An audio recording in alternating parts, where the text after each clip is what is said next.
They didn't solve the problem. The problem is no driving skill. Okay, we got everybody, so. That blue book, they hit Carlos Spanish. It's right along the edge of the alley.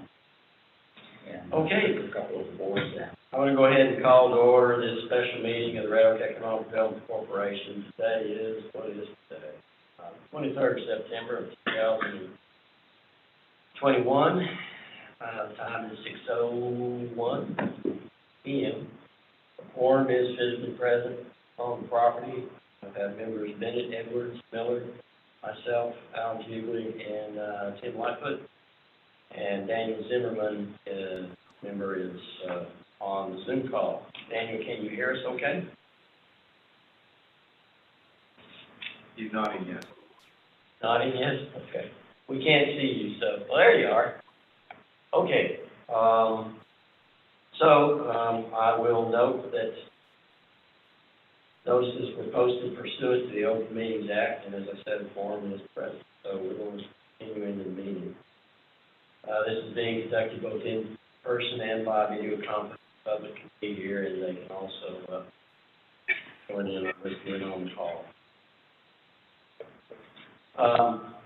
We have a couple of items under regular session, so we will dive right in. The first includes a public hearing, which we will hold momentarily. But first, we're going to go over item number A, which is conduct a public hearing and consider adopting resolution number 21-006R, approving grant agreement by and between Red Oak Economic Development Corporation and the City of Red Oak, Texas, in an amount of $500,000 towards the Live Oak Municipal Center and EDC office space. So to start off with, I just want to set the stage here for the members. As y'all are aware, I guess it was, I don't know the timing, a year and a half, 2 years ago, the city and school district came to terms on the city taking over the old Live Oak property, which had been elementary school and was it middle school at some point. At any rate, that entire property, which did a lot of things for us. It let us go in and create nice ball fields. It gives us space for football, a lot of other things, room for soccer, some other facilities. But one of the keys in terms of long-term planning for the city was the fact that that building with all the square footage is there. At a time when the city is busting out the seams in terms of this space. And so another city might shortly be at the point where they're having to go to the public for some kind of bonding to be able to build, a $10 million building or something, or I may be way off on my estimates, but, there was an expensive proposal that was going to have to come up pretty soon if we didn't come up with space. This deal with the school district answered a whole lot of long-term problems and has done the taxpayers considerable service in the long run, because that building has space for the old band's room. It is space for new council chambers to hold meetings in that are bigger than the ones that we have. And it has gymnasium space.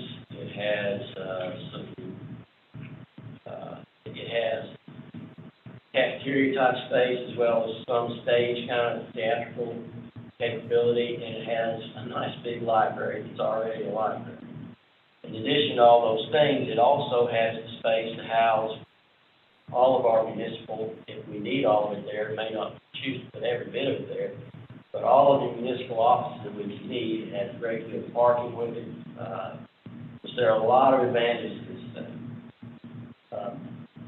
So, in that light, the trick of it is, and I'm going to throw my own opinion in, we've had a lot of success from an economic development standpoint, because when people come here to do business with us, this facility looks professional.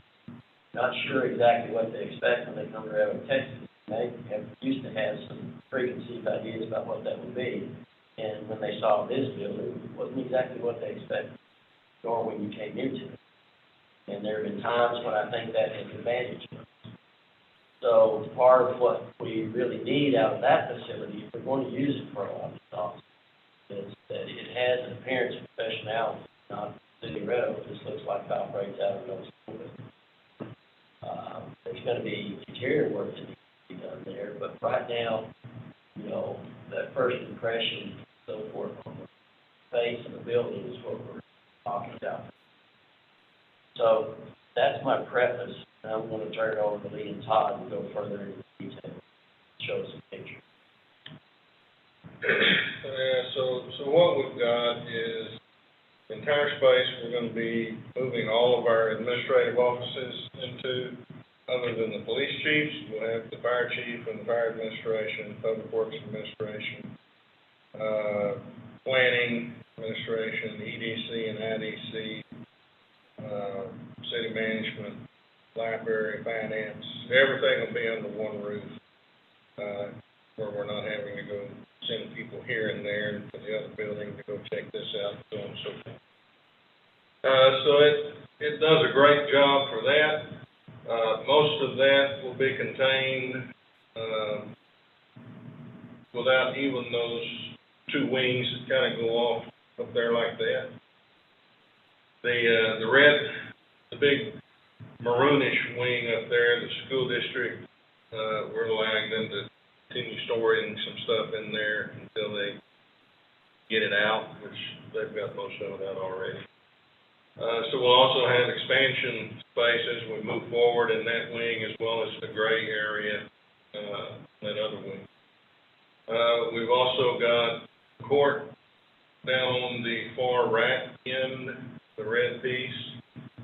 And what we're also doing is trying to make it kind of a one-stop shop, not just for city services, but we're moving the county tax office in there. Now, you know, these outside entities will do their own remodeling and so forth, and finish out. But we've got space for the tax office, we've got space for the Chamber of Commerce, and the Education Foundation. So be able to come to this one building to handle almost any kind of need that you have when you're talking about government entities or so forth, community involved with Greta.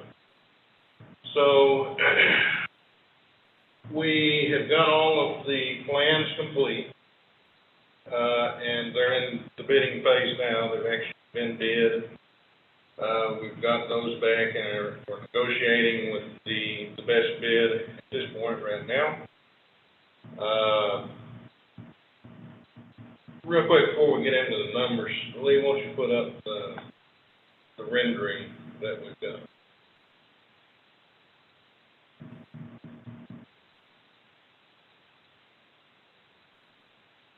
So this is what we're looking at, changing the external look so that, you know, it is a school, but you don't want to just walk into it and see a school.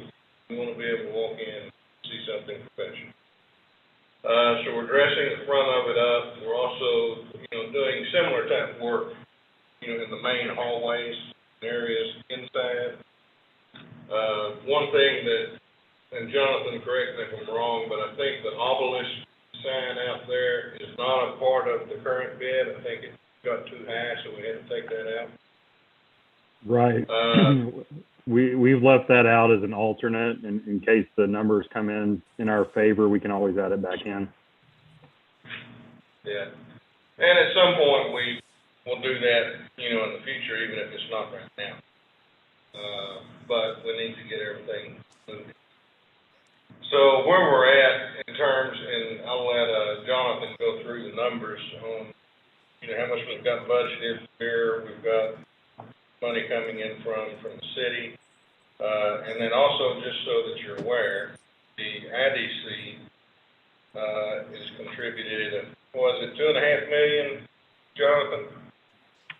Yes, sir. It was 2.5 on top of the 2.7 that the city had. Yeah, so the city's already put in $2.5 million, or 2.7, and IDC's already put in $2.5 million. Most of that going towards the baseball complex, the football field, and so on and so forth. So, you know, just as we did when this building was constructed, we had city general fund, IDC, EDC, tourism, and so forth, along with some bond funds to construct this. We're looking at the same thing for the new facility. This facility here would continue to operate, more as a community type center for events. We would, have smaller event venues, wings and so forth. So we, as the city, are basically coming to the EDC and asking will the EDC be willing to participate for $500,000 to complete this project. And I can tell you it's going to take that to get it done. As many of you may be aware, I don't know, everybody's trade and profession, but construction costs and so forth have just gone through the roof over the past 18 months. And it's not going to get any better. So we're hoping we can be able to take action on these bids that we've got in front of us, because they're coming in at least close to the budget, and we believe we're going to be able to get them worked out, resolved, and move on to get things going. We're also adding some additional parking for it. We're adding some fire lanes around the back of it. A lot of the older buildings, Lee, do you have an aerial of the area? Just anything that shows it. I could get one. Well, I thought I saw something up there earlier. Maybe that wasn't the problem. I'm sorry.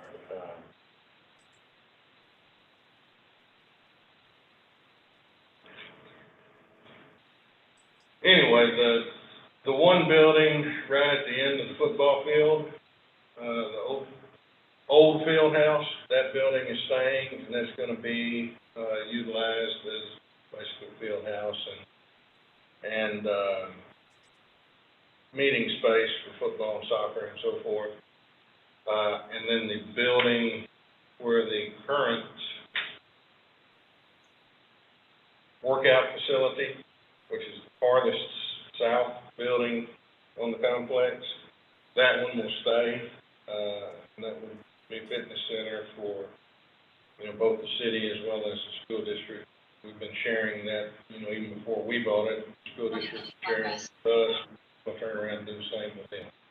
But the rest of the buildings in between, all the old buildings where the court and tax office and everything are right now, those will all be bulldozed for additional parking, as well as being able to put in some additional practice fields.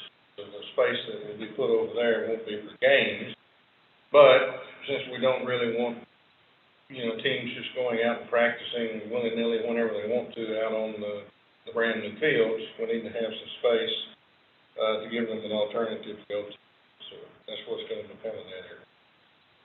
So that's the old gym building. Right. And the building that has a tax office, those two buildings in between. Yeah, and there's another building in between those. Yeah, the one further south, where the workout building. No, there's one between the gym and the court building. Oh, okay. There's another all building. three of the old buildings.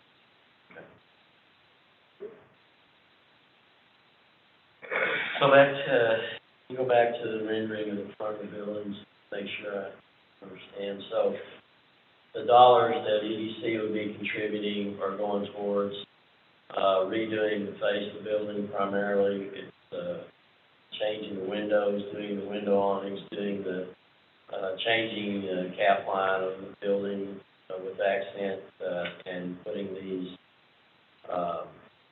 what would you call that? Entryway awnings or whatever, putting those in, and then general landscaping, and then what am I leaving out? Well, we'll also be doing some additional treatments on the inside and public areas. But that, I think Jonathan has all the bids, but I think that is $500,000 or greater just for that. Right. Right. In the design, we had talked about doing some finish out on the main entrance with a little bit of higher ceiling, a little bit nicer finish out for the main walkway down to the administration building, and then also similar to what we have currently at our current municipal center, doing something similar with the conference room down in administration, so the conference room would have a really high-end finish out for when prospective developers would come in and meet with the city staff and EDC. So the individual office areas, you know, they'll be nice enough, but the main thing is we need to make sure that the areas for the public, developers and so forth are going to be, are maybe not exactly like this, but a step above, you know, the other areas within the building. So I guess that's all I have to say, unless you all have, Well, the other Questions? question, and what I asked Lee to put together, for us tonight is, you know, if we're gonna, this is a different, we invest money all the time, usually in property and so forth. This is a little different kind of investment. This is investing in the future and putting us in a position to remain competitive when we have people coming to see us in the city. But before we invested it, I asked him to make sure we understood where we were in terms of our cash balances, where, you know, what property we're holding and some sort of value for that, where we stand financially before we say we can spend $500,000 to do this. So, if you could kind of run through that for us, either you or Todd. All right. go ahead, Lee. Okay, thanks. Yes, the top number there, that is our balance now of cash and investments for a total of $8,065,902. We also have some, funds that are assigned to pay off our bonds. That total is $2,947,775. The net of those two revenues minus our committed expenses, the balance is $5,118,132. Below that, we have quite a bit of land holdings. It totals actually 51.03 acres, as you can see. It's decomposed out as far as hilltop trailers. And the acreage you can see in parentheses. The values, I'll make a point, these values are the appraised market values according to the Ellis Appraisal District, which are typically anywhere 20 to 25% below the actual market value. So they are very, very conservative. So And more so when you're an entity that doesn't pay taxes, you don't pay much attention really how they increase the value. Nobody's paying taxes. So you can see the breakout as far as the holdings, the hilltop trailers, the Waterview commercial properties that are around City Lake and Pearson Park, the Farmer's Denny's site that's on the east side of Interstate 35. Then we also have the Farmer Daycare Center that's composed of 3 properties. The bottom property is 279, has improved structures on it. So the total value of our land at market value, according to the appraisal district, as of 2021, $3,218,230. So if you add the total unreserved cash available, or total unreserved cash balance, plus the EDC properties, the assets that are holding the real property, the total unreserved cash balance plus the EDC land asset values are $8,336,362. The two primary numbers to look at are the 8 million up the top, and then 5.1. So 5.1 is basically how much available you have for spending, whether you're buying land to put in infrastructure or giving incentives or what. That 2.7, I think, the 2.9, that is bond money, and I think Lee explained it as paying off bonds, but I think that is the actual bond money that we will be paying. It's already committed to go towards the movie theater project and those pieces. So those are numbers that are already committed towards infrastructure. So the 5.1 is basically how much cash you have. Okay, so am I correct in interpreting that to mean that if we commit $500,000 to this, then we're Still committing 4.6. 10% of our? All right, well, before we go to discussion, I need to open a public hearing. The time is 6:21 p.m. and I would invite anyone They want us to comment either online, we'll get you on the screen, or, it's here, although I would also comment that I don't see any members of the public here to comment, but, nevertheless, the public hearing is open and will remain open for at least a minute. Anyone has any comment, or against or otherwise?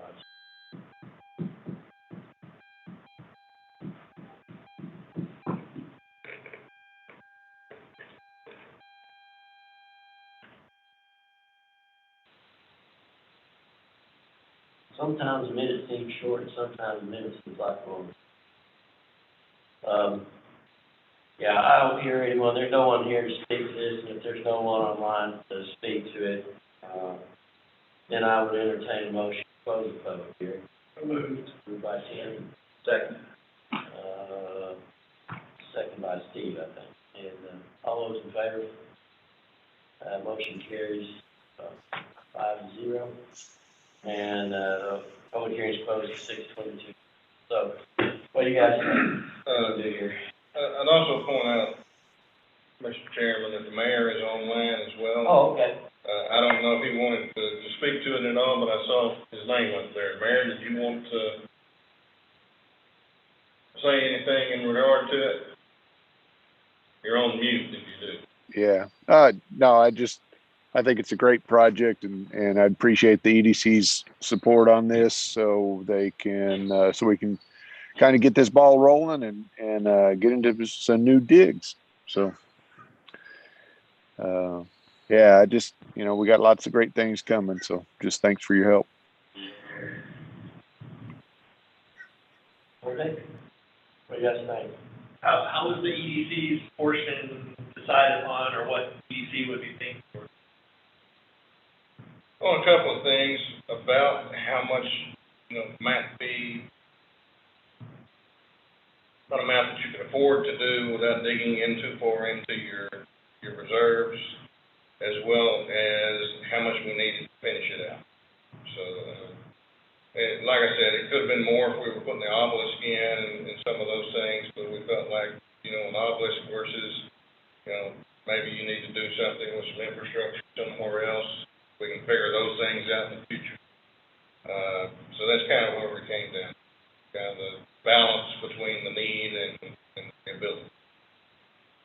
I think some of that's kind of like this. Yeah, it was a little bit of a judgment call, looking at what kind of balance its IDC have versus the size of the projects that IDC is able to do and their needs. The kinds of sizes of project EDC is doing, and how much cash we need to make sure we still have to do the things EDC is doing. Like, you can see that a tenth of what we have to work with leaves us room. We have property. And also, a little bit of, what's the benefit to each entity, what's the benefit to the EDC and IDC, and what's a fair breakdown? That's where I was going with my second comment. This is like a marketing expense, and so our proportion, it sounds like that's exactly what you're describing. There's a proportion of benefit that fits within this for us, for marketing, as a tool for our, like you said, developers come into some profession. So that's what I was looking for. So I appreciate it.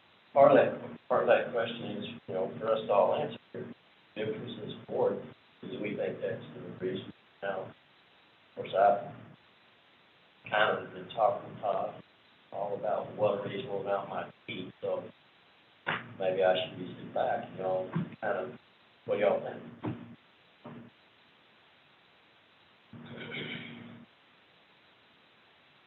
Based on the scope of the project, whatever everyone else is contributing, use benefits, very reasonable number.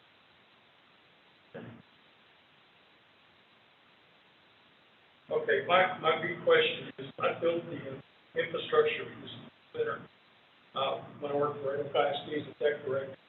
So I've got a good knowledge of it. I know that the back building, can you put up the map just a second?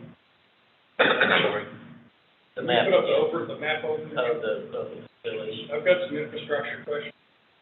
And I'm sure, you know, this isn't probably the place to do it, so if not, just let me know. Okay, you see the back caddy corner building. Back caddy corner building is always leaked real badly. I know it sounds stupid. No, I'm I'm not sure sure if it's where. ever been fixed. There's also black fiber that's underneath all those buildings.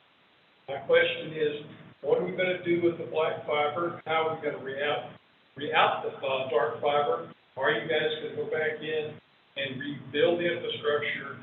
And is there any way that an EDC person who already knows it can either work with y'all on making sure that the infrastructure is correct? Yeah, I think, and obviously, we've got Chase here, and he's one of our IT guys. John Benford has been working primarily on this, but Chase has some knowledge of it too. I can tell you on the leaking, that is known and we're aware of that. And actually, part of what we're doing, with this is taking out the little walkway thing. You know, we'll leave a path there, a covered path, but we're gonna open it back up and let the water go through. But additionally, we're already doing some of this with some of the city's funds, is we're doing a drainage project right now that'll divert all that water coming down from the north, around the back of the building, and in between the ball fields, and back down into the creek drainage here. Okay. So that part's already being done. And Chase, I don't know, are you familiar enough to speak to the fiber question? So the dark fiber that was school districts, that's gonna remain there undisturbed. I can't hear, I'm sorry. The dark fiber, that's the school districts, they still own that, and that's gonna remain there undisturbed. We're not gonna do anything with that. We have our own separate AT&T circuit already running into the building, and that's we're gonna get all our internet. Which is a pretty big question, because I use governmental funds to pay for it. It lasts forever. I think they're only using like $6,000 period for that entire building. So. And they're still gonna have some connectivity to our building because they still have access control and stuff over at the field house to let their employees in. So that's all still gonna remain. Okay. Well, I was just curious if they were gonna rip out the dark fiber. If they were gonna rip out the dark fiber, then that would be pound stupid, you know, spend so much money on it. No, that's all gonna stay. But after signing the check and having to convince the superintendent, that was a hard deal. Yeah, up ahead. It's a lot of coffee. Kind of this facility, I mean, it's not a gimme, it never was. It's excellent, puts us in great shape, but it's an old building. So we knew that we were taking on some maintenance issues, roofing issues, and some rehab issues. And there will be expenses. It looks like the cost expense ratio to doing something new, is very good. My question again, I guess the secondary question to your statement would be how much are we willing to put into Band-Aids? How many Band-Aids are we going to be able to afford as needed? I guarantee you that there's tons of Band-Aids that we put in there already, as far as underneath the buildings, also connect the wall connections. Drainage again was one of them. That's the oblong, and also back to the gym. The gym always ends up getting flooded right by the trash can. So I get the phone call at 2 in the morning. Yeah, we're actually putting a new roof on it as well. But you can convince yourself. They just couldn't. They just couldn't do it. I guess my last question is: are we going to keep that library as a library? Yes. Yes, we're going to be moving our small library here. We'll move it into there, expand it, as well as allowing more space in the cafeteria area there too. You know, that will be shared space. You know, we'll be able to rent that out for events and community functions, but the library can also use it for, you know, their children's hour or whatever events they have going. Yeah. Okay, that's cool. I just like I built stuff underneath. But that's glad to know, and if we run into something, and even if we don't run into something, it might not be a bad idea for IT to get Use me in offline. as a resource. Yes, sir. Okay, who else?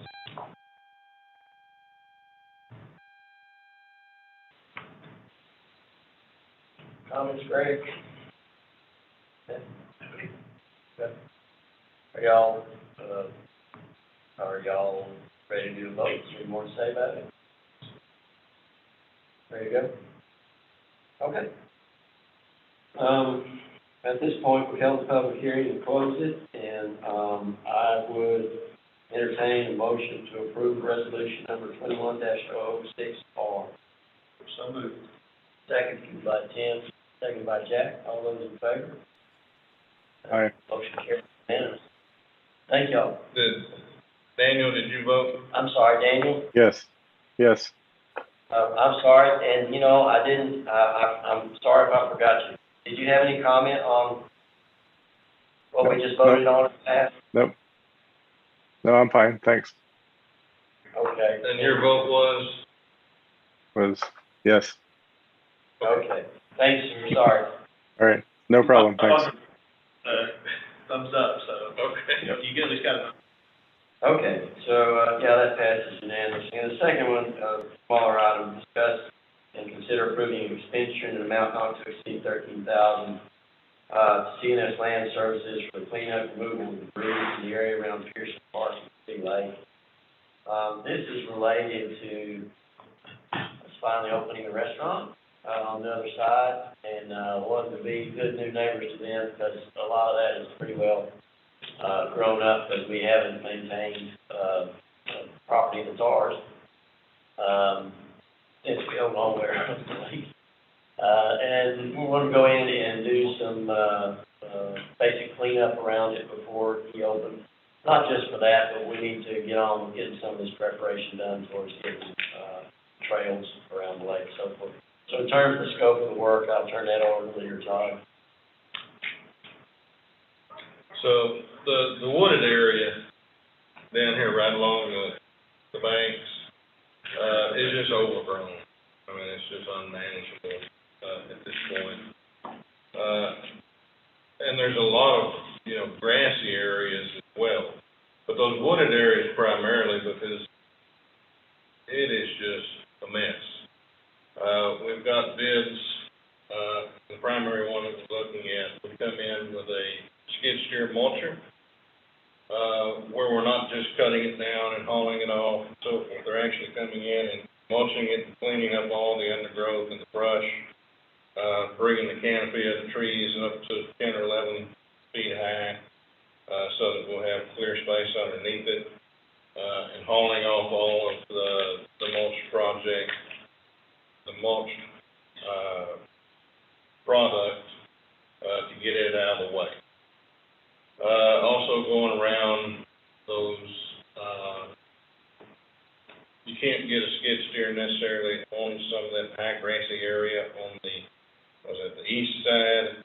But that will all be cleaned up as well. That's mostly grass, over on that side. And you can't get the skid steer in there because you got retaining walls and so forth. So we just can't get that in there, but we can go ahead and get it cleaned up.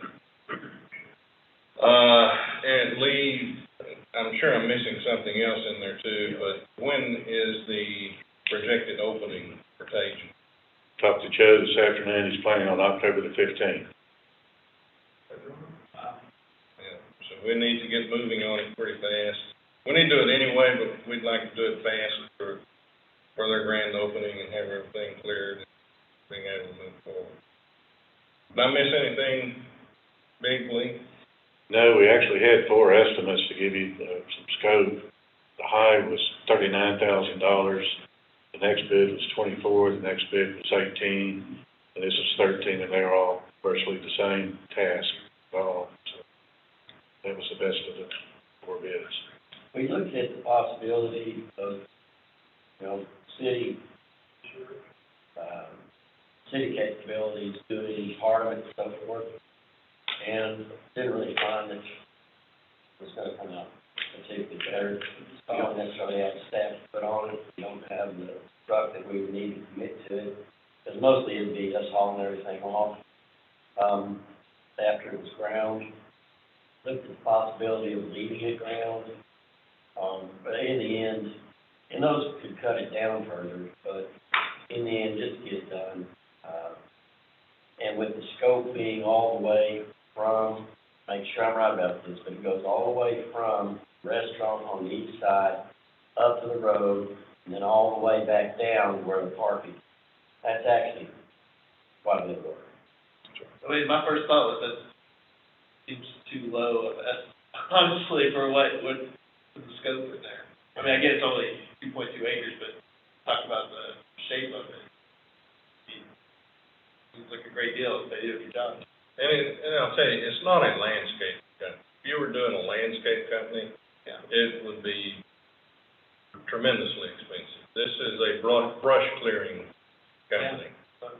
So this would be similar to what I would do out on the farm if I had brush that needed cleared out. So Grind it up and haul it away. there you go. Myself, I don't anticipate the end result of this being expect to smoothed out, ready to go. I think that when we get down the trails and landscape that and everything, we're gonna have a different kind of experience. This is just getting cleaned out, hauled off where we got a base.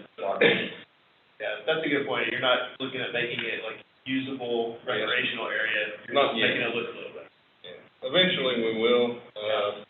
You know, as you know, we're still trying to get that final easement around the corner of that pond. And once the trail goes in, you know, we'll look for a more manicured look. But right now, we just need a clean look that doesn't detract from contagion or everything else that we're trying to show off down there. The other thing that they're very aware of is in the bid is that there's a lot of poison ivy that they're going to have to deal with and grind, and they did sort of throw. If the city wants to handle the poison ivy, it will come down. I'm like, well, you know, our guys could probably get that all done, and it costs them 3 times as much as sick leave for next week. Yeah, and we'd even looked at, you know, because mulching it, you know, it's just grinding it up into small pieces. We looked at not even hauling it off. Because there's some positives to that. When you do that, it's harder for that undergrowth to come back up. But the negatives are when the rains come and the water level comes up, now all that stuff It's in the gets down into the pond, and you're having to clean the pond out. Yep. So, yeah, I think ultimately it may be better just haul it off. Yeah. So, Yeah, you don't want that stuff to end up in the pond. Right. For sure, so. so discussions? Or possible action?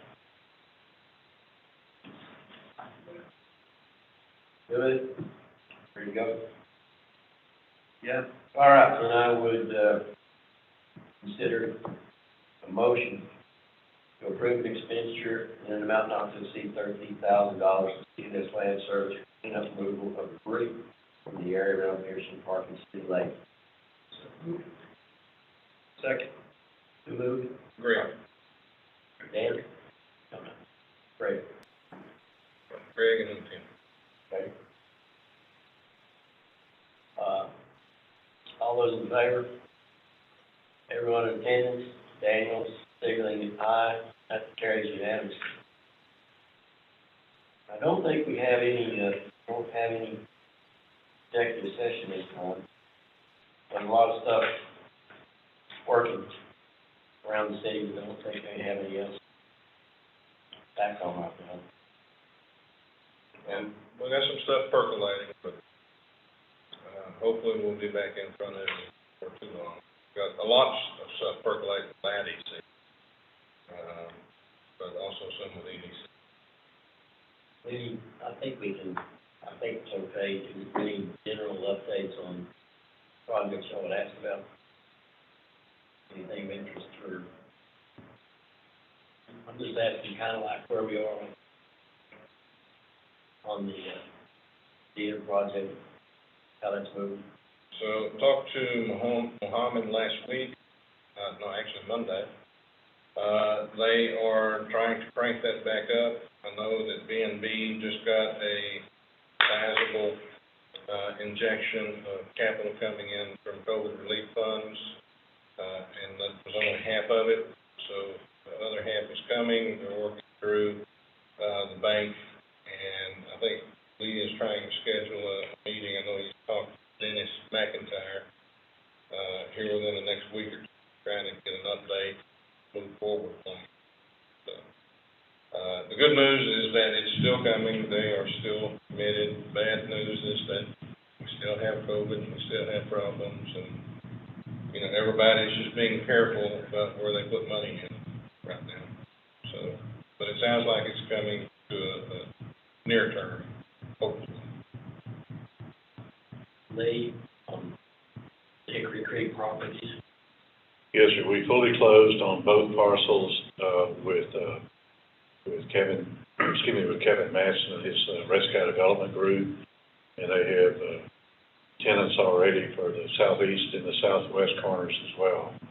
We closed yesterday on the TxDOT, on the last TxDOT right-of-way acquisition on the 7-Eleven parcel, so we're closed on that with TxDOT. We're fully closed on all the right-of-way sale for both parcels. We fully closed on the sale of both of those parcels to the developer. Basically, we're out now, it's just with the city to follow through with development standards and all that stuff, so, again, yay, we got restaurants over here, we finally, you know, shouldn't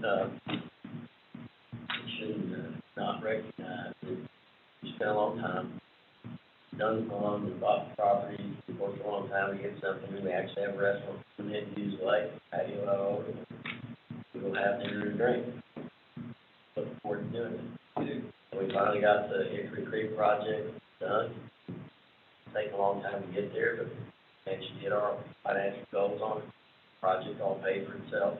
We created hard corners, sold enough to cover, move the road, get the red light in, and all that stuff. So that worked, and we're out of that. So now we're on the launch, we're on the theater, and seeing what we managed to happen around the rest of the lake. What's next? Thanks for making us celebrate that, because it's. Yeah, it's easy It's easy to to keep sit back going on. and just accept the fact that, oh, yeah, those things happen. Yeah. Fact is, when we actually get one of them working, and we're done with it, gosh, years.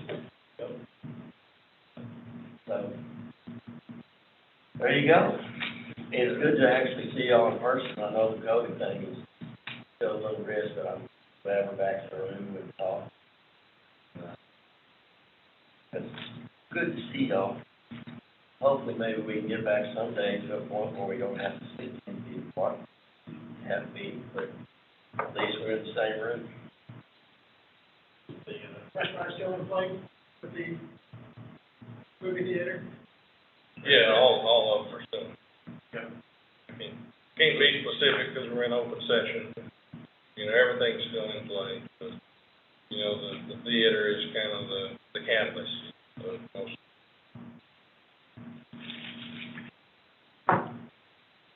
IDC, spend a little bit of time here, it looks like some pretty good news on the way, so I'm looking forward to that.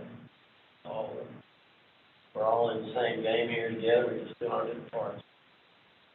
So, with all that, I guess, if we had to, entertain a motion to adjourn. Motion to adjourn.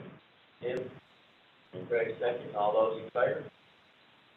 That's unanimous with an eye from Daniel as well. We're done at 6:45. Thank y'all for making an early meeting. Gonna go straight into an IDC meeting next for go over some more good stuff.